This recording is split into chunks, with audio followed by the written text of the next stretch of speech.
We found that income sources for homeless people are increasingly unstable. You see that first number being 30% of homeless people accessing income assistance. But what that really tells us is that 70% of homeless people are not accessing provincial income assistance. And really most of them should be eligible for that. So there are definitely issues with access to those stable sources of income that help people get off the street. It breaks my heart because I was born in this town and it's changed so much. Like it was never, you'd never see that before here. 20 years ago there wouldn't be no hungry people, no homeless people in this town. Somebody would take care of them. And now there's what do you mean someone would take care of them? Who would that be? They could go to welfare and walk in there, and there was a need, they go in there, ask, I got no money, I have no place to live, I need some food, I'm hungry, and the welfare would fork them out a check probably that day or the next day. Now they go there and they'll get a run around for a month, and if they're lucky, if they're really lucky, and what are they doing for that month? They're struggling and hurting and suffering greatly, and because of the government red tape, and cutbacks, etc. And the government's sitting there building their Olympics, and they got the surplus, and look how good they're doing, and we're going to cut your taxes, etc. A while back, we had a system that functioned more readily. It was still called unemployment insurance. You were insured for those times when the work dried up. And usually you were able to access unemployment insurance by the end of the month, just like that, so that you could pay your rent, buy a bit of food, get another job, and you were off to the races again. Now it can take many months before an unemployment claim, an employment insurance, they call it now, employment insurance claim is settled. In the interim, theoretically, you should be able to access welfare, but it can take as many months or more to access welfare money, which is supposed to be an emergency stopgap. So people who are waiting for their employment insurance wind up in the street. Income assistance system has been discussed here, and I can't emphasize enough that that's really one of the reasons why we've seen the incredible jump in the number of people who are on the street. It used to be, Judy Graves, when she would go out and do her work on the street, it used to be that the majority of the people who she contacted on the street were on income assistance. 3/4 of them were on income assistance. We've seen that reversed now. 3/4 of them aren't on income assistance. So if there's one thing that we could do that would make a significant change to bring people inside, would be to actually provide income assistance to people who need it. I mean, even the amount that's given for shelter with welfare has not changed, I think, since 1973 or something like that. The same $325 that would have bought you a decent home or rented you a decent place to live. Now you're left with, you can barely find anything for $325, and if you do, it's very substandard. You can't get housing on what welfare, good housing, safe housing, on what welfare is able to pay. And I think that cutbacks have hurt a lot.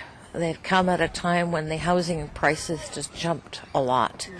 So I'd say that most of the people that are on welfare don't have the kind of housing that I have. So that was me feel really wealthy when I'm not. When I came here and realized what we were doing was providing food for many people who were homeless, who were sick, who were either addicted, mentally ill, or had many other problems besides housing. But without housing, there was very, very little chance of them being able to change their quality of life. When you walk down the street and you see people who are homeless and you look into their eyes and you just can't help but wonder what their experience of life is and how sad it is for them. But there's other reasons as well. We know that it's got negative effects on communities. We know it's got negative effects on businesses, and especially when Vancouver prides itself in being a tourist destination. And if that isn't enough to convince you, the third reason is it really is a bad use of our public resources, the tax dollars that we all pay. The research we did for the plan shows that we spend $40,000 a year on somebody who's homeless compared to $28,000 a year on somebody who's housed. So those extra dollars are spent on homeless people because they tend to use emergency services more, they tend to be in hospitals or emergency wards, ambulance services. So it makes sense, if you only just look at the financial end of it, for us to be doing more to get people inside. I was asked to be a member of the board at DERA and found out how very, very serious the housing shortage was for the poor. And we have a waiting list of over 12,000 people. And while we have 700 or 800 rooms, or units for the social housing, that doesn't even begin to break into the 3,000 that were proven to be homeless last March, when a real careful study was done. There has been $1.6 billion that has been, we hear, is the federal government has promised, but it is dependent on a number of things. Sometimes we hear it's dependent on whether or not there's a surplus in the federal budget. But it's going to be really important to start getting that money flowing. Right now in the city, we've got about 20,000 social housing apartments, and a lot of those apartments were built by money from the senior government, by the federal government. But in the 80s, the federal government dropped out of actually providing money for new social housing.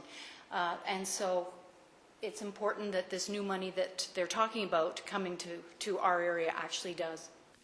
And when you realize that the budget done last year was putting $12 billion into military spending, and we're still trying to get the $1.6 billion that were promised last year. We haven't gotten it yet. We will lose it. Given the money that's out there and given this booming economy, the question is, why isn't more of it going towards providing for the poor and for homeless people? What are the moral values of a country as wonderful as Canada? Areas where the province is responsible is got to do with welfare. It's got to do with building shelters and paying for shelters, and for social housing, for the operating of social housing. Vancouver Coastal Health is a really important agency in solving this problem. They provide money for support services in social housing, and they also fund addictions and mental health services. The federal government also has a key role. They provide employment insurance, as Judy was mentioning. They provide funding for social housing. That's the money that builds the housing. And they also provide money for job training. Basic to all of that, as promised by the UN way back in 1948, I think it was, that they said that housing, decent housing, was an absolute essential part of a person's life. And Canada signed on to all of those conventions, that this is what justice is, making sure that all people at least have a roof over their head, have pure water, have a place for education and everything. But basic to that, if they don't have a home to live in, their sense of hope, their sense of belonging, their sense of security, especially where there are children involved. And there are thousands of children that are now going from place to place. It disrupts their education, certainly disrupts any sense of well-being and security, and being seen as the precious people they are.